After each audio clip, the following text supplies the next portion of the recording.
My father didn't shout when he threw me out of the family reunion. Glenn Mercer never had to shout.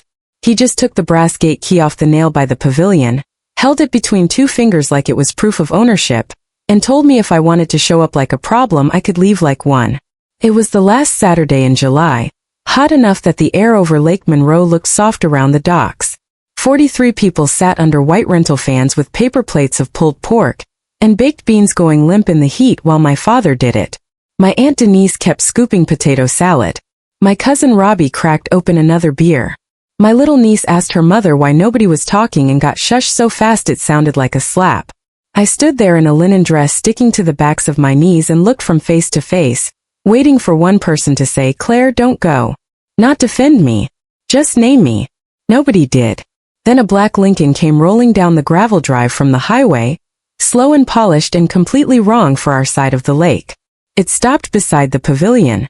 The driver got out, opened the back door, and Evelyn Shaw stepped onto the gravel in sunglasses and a navy suit that probably cost more than my father's fishing boat. My godmother. My mother's best friend since freshman orientation at Indiana State.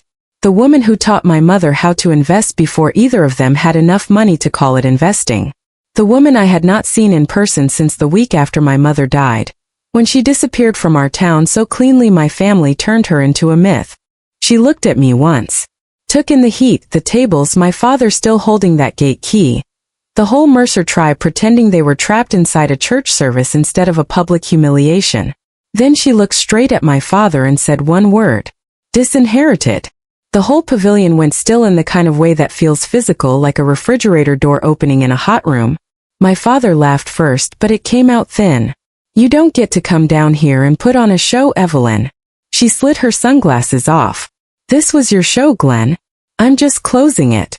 Then she turned to me like the rest of them had already faded into the background. "Not here," she said. "Tomorrow. Route 37 Diner. 8 o'clock. Come hungry." She got back into the Lincoln. And that should have been the strangest part of my day. It wasn't even close. Welcome back. If you like family stories where the truth takes the scenic route but still gets where it's going, you're in the right place. I'm Claire. I'm 39. I do forensic accounting for small businesses and nonprofits, which is a fancy way of saying I read numbers for the lies hiding inside them. And this is the story of how my father threw me out in front of half the county and accidentally handed me back my mother's voice. To make sense of that word Evelyn used, I have to take you back 6 days. I was in Indianapolis on a Tuesday night eating Thai takeout over my kitchen counter, while reviewing payroll variances for a trucking company when my cousin Tessa texted me a picture of my grandmother's hand. No face. Just her hand. Thin, spotted, a little swollen at the knuckles, resting on a legal pad with a blue sticky tab that said "Sign here." Below the photo Tessa wrote, "He's got her signing continuity papers again." Then, "Reunion Saturday. He says there's going to be an announcement." Then, "She asked this morning if you still hate the lake." That last line is what got me. I never hated the lake. I hated what my family did around it. Mercer Point Lodge sits on the quiet side of Lake Monroe, a little family resort with 12 cabins, a bait shop, a wedding barn my mother never wanted, and a long dock lined with pontoon boats in summer. My grandfather built the first 2 cabins after Korea. My grandmother Louise ran the bookings out of a spiral notebook for 30 years. My mother Dana modernized the place without ever making it feel modern. She added online reservations, fresh paint, decent mattresses, and flower boxes under every cabin window. People came back because it felt like a place where somebody had already thought about your coffee before you woke up. My father married into all of that and spent the next 30 years talking like he built it from lumber he cut himself. Glenn Mercer's favorite sentence was, "A family only works if somebody keeps it pointed straight." By straight he meant toward him. He decided which cousins got summer jobs, who used the ski boat, where Christmas dinner was held, which political opinions counted as disrespect, and when my mother's softer answers needed correcting. He had a way of making control sound responsible. That's his real gift if you want the truth. Not business.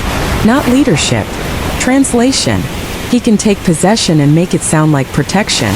I was the oldest, the one who noticed the translation first. My sister Lila was 5 years younger than me and warmer by nature, The kind of person who could make an awkward table feel easy. I was the one who asked follow-up questions. Why are we telling Grandma the contractor costs one number when the invoice says another? Why is Mom apologizing for using her own checking account? Why do we call everything family when one person gets final cut? Families like mine don't hate questions because the questions are wrong. They hate them because the questions are early. I left for college in Bloomington, then grad school in Chicago, then settled in Indianapolis with a job that taught me an expensive truth. People hide the same way whether they're skimming a nonprofit or lying to a daughter. They add complexity. They speak in summaries. They rush you through the uncomfortable line item. If you want the truth, you don't listen harder. You slow the room down. My mother used to tell me I had my grandfather's patience and my father's appetite for being right, which was not a compliment no matter how gently she said it. The real break came 8 years ago, the summer my mother was dying. Pancreatic cancer.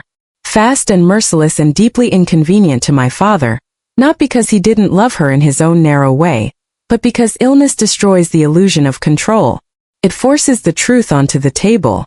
My mother got smaller. My father got busier. There were casseroles in the lodge kitchen, folded church bulletins, murmured prayers on the porch. And in the middle of all that, I found a draw schedule for the new wedding barn that didn't match the bank statement. $58,000 had gone from the lodge operating account to Cole Ramsey Construction in 3 transfers over 6 weeks. Cole Ramsey was not just the builder. He was Lila's boyfriend at the time, now husband, with perfect teeth and a talent for sounding ambitious when what he really was hungry. I asked my mother whether she'd approved the transfers. She looked confused, then embarrassed, then tired in a way that had nothing to do with cancer. My father answered for her. He said I was auditing a family emergency like it was a tax return. I still remember the shape of my mother's silence in that room. Not because she agreed with him, because she was too sick to spend strength where it wouldn't matter. After her funeral, for days after we put her in the ground, my father laid papers at the dining room table and asked me to sign over temporary authority so he could simplify the estate side, until the season calmed down. Lila had already signed. Cole sat in the corner pretending not to listen. Grandma Louise was asleep upstairs from the medication. I read the first page and realized it was not temporary authority. It was a management consolidation that would have let my father refinance the lodge, fold my mother's inherited share into a new LLC, and treat Mercer Point like his sole asset. I pushed the papers back. He looked at me the way some men look at smoke in a closed room. "Don't make this uglier than it has to be," I said. "I'm not making anything ugly. I'm reading." That was the first time he called me disloyal to my face. The second time was in front of everybody. By the end of that week, the story around town was that I had tried to pick apart my mother's estate before the flowers were dead. Lila stopped answering my calls. Grandma's landline went through the lodge office, which meant every conversation passed through my father's weather first. I was not formally banned, not in writing. That would have been cleaner. He did what people like him prefer. He made returning expensive. So I stopped. That's the part people love to judge from the outside. Why didn't you fight harder? Why didn't you just go back? Because estrangement is rarely one dramatic slam. Usually it's a toll road. Every mile costs a little dignity, a little sleep, a little re-explanation. And one day you realize you've built a quieter life farther away. Mine looked decent from the outside. A condo with good light. A job I was good at. Friends who knew the current version of me instead of the role I'd been assigned at 16. I dated a kind man for 2 years and let him go because he wanted children, and I still startled when my phone rang after 10. I went to therapy. I learned to buy flowers for myself without feeling foolish. I almost stopped scanning every room for who had the most power in it. Almost. Then Tessa sent me that picture of my grandmother's hand. I drove down to the lake on Saturday morning with one plan. Stay 40 minutes, see Grandma Louise with my own eyes, and leave before my father could turn it into theater. What I had not counted on was that he had already built the stage. At the reunion, Grandma wasn't at the quiet end of the pavilion with the older relatives where she usually sat in shade with iced tea and a little battery fan. He had placed her at the head table beside him, in a sleeveless floral blouse she would never have chosen for herself, with paperwork tucked inside a navy folder under her chair. He wanted witnesses. You saw the rest. He saw me before I could get close. He chose the public version. He always does. So Sunday morning at 8, I slid into a booth at the Route 37 diner across from Evelyn Shaw and ordered coffee I didn't want because my hands needed a job. Evelyn waited until the waitress left before she pushed a folder across the table. "Your mother had excellent timing," she said. Inside was a trust summary, a property schedule, 3 years of audited statements, and one letter in Evelyn's neat block print. "Read after Saturday." I looked up at her. "I'm going to need you to start with the sentence that doesn't make me pass out in a diner." The corner of her mouth moved. "Fair. Here's the sentence. Mercer Point was never your father's. Not legally. Not mostly. Not once." My body didn't move, but something inside it sat down hard. She explained it in banker English first, then translated because she knew whose goddaughter I was. My mother never transferred her inherited interest in the lodge. After my grandfather died, the real estate and majority operating share passed through my grandmother Louise to my mother, with certain protections built in. When my mother got sick, she created the Dana Bennett Trust and moved her interest there. Evelyn became trustee. My father was granted management rights, a salary, and a life income distribution so long as he met very specific conditions. No unauthorized debt above a certain threshold. No coercive transfers from Louise. No exclusion of Dana's descendants from trust property. No self-dealing with family contractors without trustee approval. I stared at her. "That is an absurdly specific list." "Your mother wasn't guessing," Evelyn said quietly. Then came the part that made the coffee taste metallic in my mouth. The lodge should have stumbled after the wedding business cratered during the pandemic.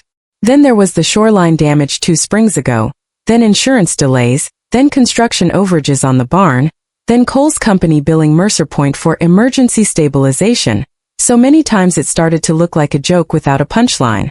The books didn't close because Evelyn had been quietly covering payroll and note payments from the trust for years to keep the staff employed and the property stable. "Your father thought he was king of a place your mother was keeping on life support," she said. I honored her instructions longer than I wanted to. Yesterday he gave me my exit ramp. I asked the obvious question. "Then why now? Why the reunion?" "Because he's out of cash," Evelyn said. "And because on Monday he tried to submit deed transfer documents against Louise's cottage, and the north cabins using signatures a bank officer did not love." I felt myself go very still. "Forge. Let's call it bank-stoppingly questionable, until the lawyers speak in public." She tapped the folder. "Yesterday he barred a named beneficiary from trust property in front of 40 people. That alone triggers removal of his distributions.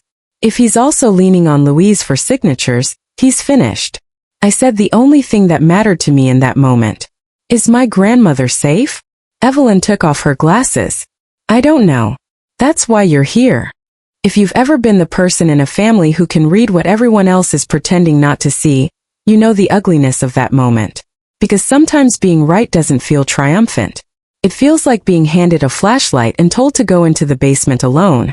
I went to see my grandmother the next morning while my father was at a Chamber of Commerce breakfast and Lila was doing wedding check-ins with a bridal party from Terre Haute. Tessa got me onto the property through the service lane by the laundry shed, same way we used to sneak extra beer down to the dock in high school. Only this time there was no thrill in it. Just nausea. Grandma Louise had been moved out of the main lodge and into the old manager's cottage near the boat launch, a low white house with peeling trim and a sagging screen door. She had lived there by choice for years after my grandfather died because she liked hearing the lake at night. The house was supposed to smell like coffee, cedar cleaner, and lemon cookies. It smelled warm, stale, closed up. She was in her recliner by the window with the TV too loud and 2 cardigans folded beside her though it was 86 degrees outside. Her hair had gone almost completely silver since I'd last seen her. Smaller than I remembered. More bird-like. But her eyes were clear when they landed on me. For one breath she looked confused. Then she said, "Well, there you are. Not dramatic. Not tearful. Just mildly annoyed, like I'd kept her waiting on purpose." I knelt beside her chair and she put her hand on my cheek. "Your father said you didn't come because seeing this place upset you. There are lies you can argue with and lies that show up so late they've already taken the furniture." I swallowed and said, That's not why I stayed away, Grandma. I know that now, she said. That now mattered more than I can tell you. On the side table beside her were 3 folders, a stack of unopened mail, and a pen with the bank logo from Bedford First. I didn't touch anything until she nodded at them herself. He keeps bringing papers, she said. Says they're housekeeping. Your mother used to do the books. Since she passed, every bit of paper in this family is apparently an emergency. That sentence alone told me she was more intact than anyone was giving her credit for. I sat on the couch and went through the folders with her permission while Tessa watched the lane from the kitchen window. What I found was not one dramatic smoking gun. It was worse. Real fraud rarely looks like a villain cackling over a forged will. It looks administrative. A home equity line against Louise's cottage. Transfer documents moving the North Cabins into a new subsidiary, controlled by Glenn Mercer and Cole Ramsey. Consulting invoices from Cole's company for dock repairs that had already been billed once to insurance. And withdrawal slips from Louise's savings account in round, tidy numbers that had nothing to do with groceries or medication and everything to do with plugging holes. I asked Louise if she understood what she had signed.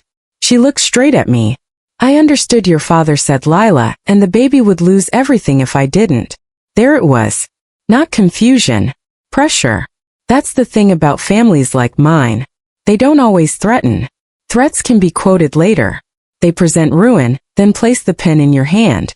I was photographing the documents when the screen door opened and Lila walked in with a bouquet of supermarket daisies and stopped dead. My sister and I had not been in a room alone in almost 6 years. She still had the same face that made waitresses bring extra ranch without being asked. Same soft brown eyes. Same terrible instinct to step between conflict and try to absorb it with her own body. Only now there were purple half-moons under those eyes and a gold band on her finger and exhaustion sitting in her shoulders like a child. Are you seriously doing this here? She said. I stood up. Doing what? Reading. Taking pictures of Grandma's papers like you're building a case. I should tell you I love my sister. That has never been the problem. The problem is that love and trust are cousins, not twins. Lila, I said, did you know there's a line of credit on this cottage? Her face changed just slightly. Not enough for a stranger to catch. Plenty for me.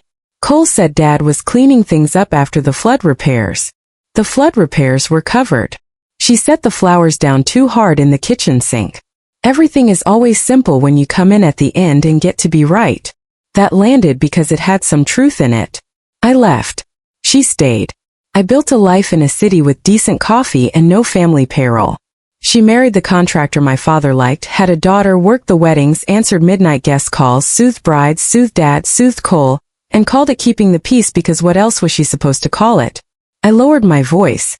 Do you know where the money is going? She didn't answer. Then my grandmother did, from the recliner, clear as a bell. Into men. I nearly laughed, which would have been disrespectful if it hadn't also been accurate. Lila sat down at the kitchen table and covered her face with both hands. When she dropped them, she looked older than me. Cole got over his head on the barn, she said. Then the spring storms hit 2 of his outside jobs. Dad said if we could get through this season, everything would settle. He said the North Cabins were underused anyway. He said Grandma wanted to help. Did Grandma say that to you? No, she whispered. Dad did. If you're new here, let me say something plain. The golden child doesn't always feel golden from the inside. Sometimes they're just the one who got taught that access is the same thing as love. I left the cottage with copies of the documents, Louise's written note that she wanted independent counsel, and a pain in my chest that had nothing to do with vindication. On the walk back through the service lane, Tessa said, "So what happens now?" I said, "Now the paper gets to meet other paper." That afternoon Evelyn put me in touch with an elder law attorney in Bloomington and a banker who had already flagged the transfer documents. By evening we had enough to file a report for suspected financial exploitation of a vulnerable adult. I did it from my hotel room because I didn't trust myself to drive angry. Not dramatic. Just boxes, dates, uploads, account numbers, signatures, and a narrative statement written in the plainest language I could manage. Years in my line of work taught me something useful. Emotion can power you through a task, but it should never draft the paragraph. Facts age better. On Tuesday my father found out. He called me at 7:14 a.m., while I was back in Indianapolis ironing a blouse for work. No hello. You brought the county into my mother-in-law's house. My voice came out flatter than I felt. If you have an issue with the report, call the caseworker. What I have an issue with is a daughter treating family like a hostile takeover. There are still moments, even at 39, when his voice can hit some old wire in me and make 12-year-old Claire stand up inside my rib cage. But distance is a teacher. So is payroll fraud. I said, you used Louise's house to secure debt. I protected this place. You protected yourself. Then he did what men like him do when the first version fails. He moved from authority to injury. He said he had carried my mother's dream alone for 8 years. He said I only showed up when there was something to take. He said Evelyn had always hated him because she envied what he built. Built. Still that word. Before hanging up, he said there would be a family meeting Friday at the lodge office. Lawyers, banker, trustee, everyone. Come if you want to hear what your ambition costs other people. That same afternoon my managing partner called me into his office. A man from Monroe County had reached out to one of our nonprofit clients claiming I was under investigation for using private family financial records for personal gain. Nothing formal. Just enough stink to travel. My partner didn't accuse me of anything. He's decent. But he did move me off a live engagement until things calmed down. That's another thing family systems do when they can't control your heart anymore. They aim at your livelihood. Feels cleaner to them. Less emotional. More adult. As if there's dignity in trying to take food out of your daughter's mouth instead of calling her names. I went home that night, changed into sweatpants, and sat on my kitchen floor with my back against the couch like a college kid after bad news. Then I did what my mother would have done. Not because she was passive. Because she was strategic in a way I only understood after she died. I made a list. What could be proved? What only felt true? Who was trapped?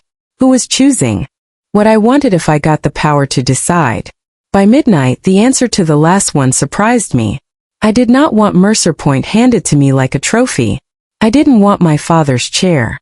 I didn't want to become the next person at the head of a table deciding who belonged. What I wanted was an end to the toll. Friday came hot again.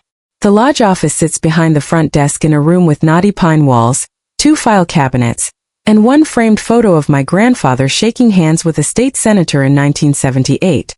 My father loves that photograph because it makes him feel inherited. When I walked in, Glenn was already at the conference table in a pressed short-sleeve button-down, legal pad centered in front of him like he was chairing a board meeting instead of defending a small family coup. Lila sat to his right with her wedding ring turned inward against her palm. Cole was beside her, tanned and tight-jawed and wearing the expression of a man who thinks charm can still save him. Evelyn sat at the other end in cream silk and low heels. Beside her, the elder law attorney, the bank officer, and a county caseworker named Marcia Bell who looked like she had seen every variation of It's a Family Misunderstanding, and charged none of them special rates. Grandma Louise came in last on Tessa's arm, wearing a green blouse and lipstick. Not because she needed help walking. Because she wanted witnesses that she had chosen to come in upright. My father opened with grief. Of course he did. He talked about legacy. About sacrifice. About keeping the lodge alive after Dana died. About how easy it is for people who leave to come back with opinions. He never once raised his voice. He didn't need to. He was doing what he always does best. Offering the room a version of events that let everybody keep their place. Then he looked at me and said, if Claire wanted answers, she could have asked family before involving the county. Marcia Bell, bless her efficient little soul, said, Mr. Mercer, the county was involved because of the documents and account activity, not because your daughter skipped a conversation. I almost smiled. Then Evelyn opened her folder. There should be a class somewhere called How to End a Patriarch Without Changing Your Tone. Evelyn could teach it in pearls.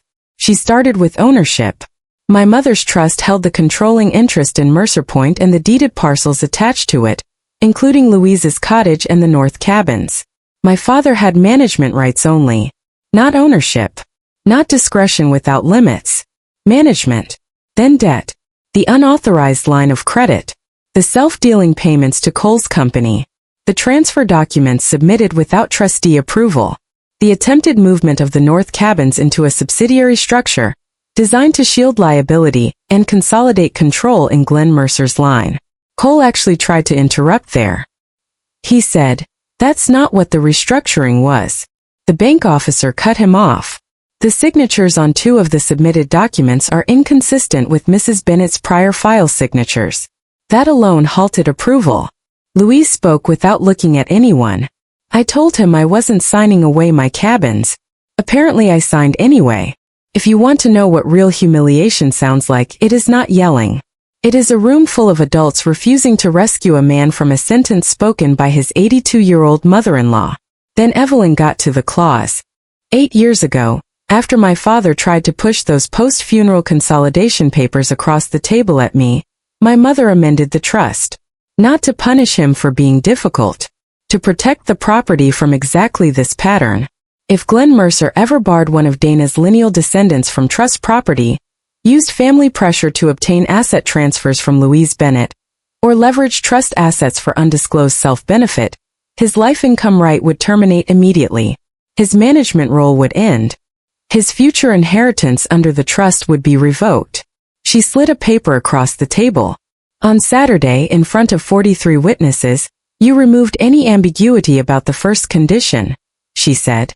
"The documents you submitted this week covered the second and third. So yes, Glenn, you are disinherited."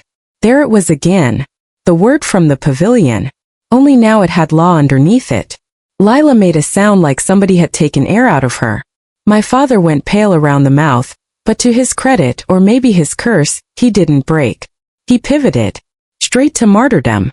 "Fine," he said. "Then let's say the quiet part out loud. Claire came back for the property. Evelyn wants her installed. The county wants its paperwork. Everybody gets a prize except the people who worked here." He looked at Lila, then at me. "You think she's here for Grandma? She's here because leaving didn't make her special enough. I would be lying if I said that didn't hurt. Some insults miss because they're inaccurate. The best ones clip you because they lean against an old bruise on the way out." But he was wrong about the rest.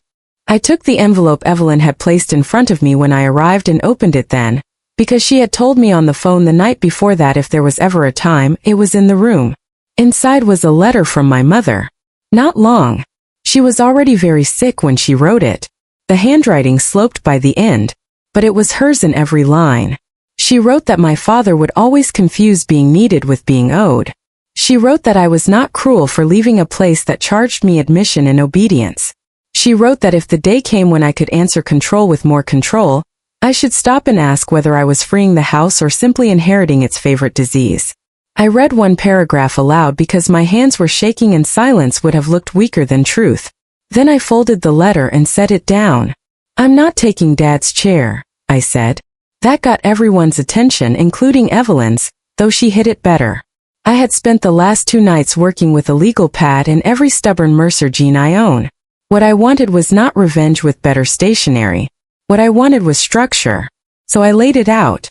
Louise Bennett would retain full life occupancy of her cottage, with an independent property manager and in-home support paid by the trust if needed.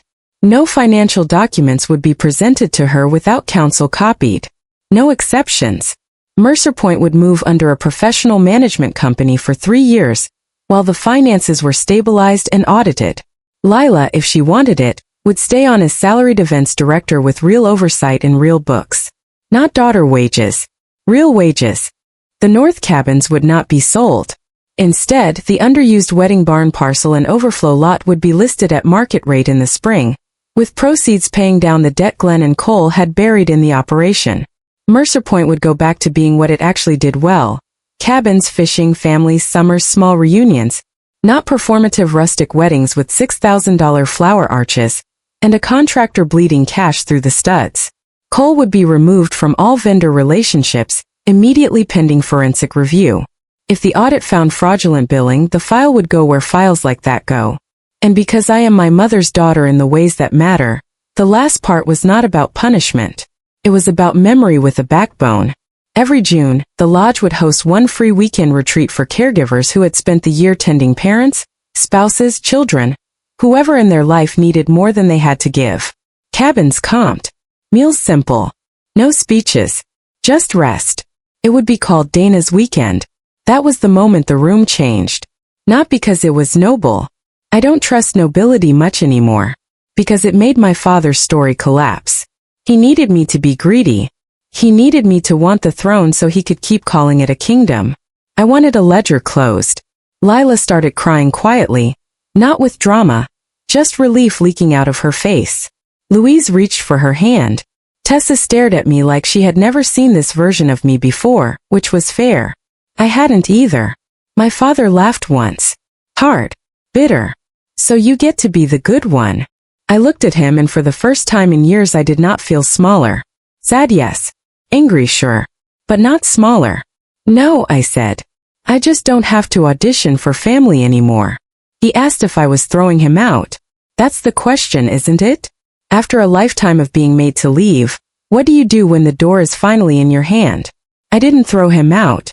The trust terms allowed him 90 days in the lake house and a fixed severance tied to his management contract. Nothing more. He would keep what was his. Not what he had borrowed from other people's fear. The rest would be handled by the lawyers. He looked at me like mercy offended him more than exile would have. Maybe it did. The audit took months. Real life always does. It turned out Cole's company had double-billed at least 4 major jobs and padded labor costs on 6 more. He took a settlement and a civil judgment instead of making everybody sit through a public fraud suit. Lila left him the following winter after finding out he had opened a credit card in her name during the second barn overrun. She moved into a rental in town with my niece and learned slowly that peace and quiet are not the same thing. My managing partner got the county report, the bank letter, and enough documentation to put me back on every client he'd taken from me. The nonprofit director my father had called sent me a note that simply said, "Family systems can be brutal. Glad you held your line." I cried over that in a parking garage like an idiot and did not care. Grandma Louise stayed in her cottage. New windows. Better locks. A view of the water she had earned 3 times over. I started going down every other weekend that fall, not because I was managing her life, but because I wanted my grandmother while I still had her. We ate tomato sandwiches on the porch and talked about my mother as a girl. I learned she used to fake stomachaches to get out of church picnics and read novels in the linen closet. I learned she was not always as careful as I remembered. Grief makes saints out of women who were once just funny. As for my father, he moved to a 2-bedroom condo in Bedford in November. Not a tragic fall. Not a bridge. Not a cardboard box. Consequences are often less cinematic than people want. He still has his truck. Still has opinions. Still tells anyone at the diner who will listen that outsiders and paperwork took his life's work. I'm told he says my mother was manipulated. I'm told he says I always wanted the place and finally found a classier way to take it. He never says the word disinherited. Some words are too accurate to survive his mouth. The next summer, Mercer Point held the reunion again. Smaller this time. Real food, not cater trays trying too hard. No assigned head table. No gate key on a nail like a scepter. Kids cannonballed off the dock. My niece ran between cabins with a popsicle dripping down her wrist. Lila laughed at something Tessa said and didn't look over her shoulder after. Grandma Louise sat under a striped umbrella with her feet up and a glass of sweet tea sweating beside her and told 2 cousins where to put the corn salad as if she had personally founded agriculture. I came late on purpose. Old habits die hard. So do old fears. When I walked up from the gravel lot, Tessa saw me first and waved me in without any hush falling over the tables, without anybody going still, without my name turning into a test. That was how I knew the story had actually changed. Not in the lawyer's office. Not when Evelyn said the word at the pavilion. Not even when the audit landed. Here. At a table where no one had to earn a chair. I stayed until sunset. Helped carry in the desserts. Watched the lake go copper under the trees. When I finally left, Grandma Louise pressed leftovers into my hand and said, "Don't make me get dramatic in my old age, Claire. Come back before the tomatoes are gone." I did. And every June now, caregivers come down to Mercer Point for Dana's weekend. Women with tired faces and men who forgot what a full night's sleep feels like. Adult sons. Wives. Sisters. One grandmother raising 2 kids by herself while her daughter gets clean in Louisville. They sit by the water. They nap. They eat pancakes somebody else made. They say thank you too many times the first day and less by the second because rest is embarrassing when you're out of practice. The first year we did it, I stood by the dock at dusk and watched cabin lights come on one by one, and I thought about how my father used to call control responsibility and how convincing that sounded for a very long time. He was wrong. Responsibility does not humiliate. It does not isolate. It does not make love conditional on compliance. It does not pass paperwork to the weakest person in the room and call that unity. My mother knew that before I did. She just understood something else too. Some people don't learn from arguments. They learn when the structure stops rewarding them. So yes, my father threw me out of the family reunion. And yes, my godmother told him he was disinherited. But that's not the part one carry. What I carry is my grandmother's hand resting on those papers, refusing at last to be guided across a line she did not choose. My sister's face when she realized staying had never bought her safety.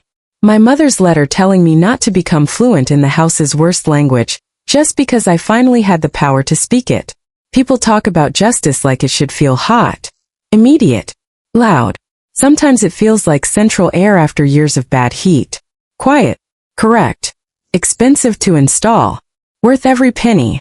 If you've ever been pushed out of a room and then blamed for not staying, if your family ever tried to make access feel like love, if you had to learn the difference the hard way, then you know exactly why I still think about that black Lincoln turning down the gravel drive in July. Not because it brought revenge, because it brought a witness. And for some of us, that is the day the story finally quits belonging to the loudest person in it.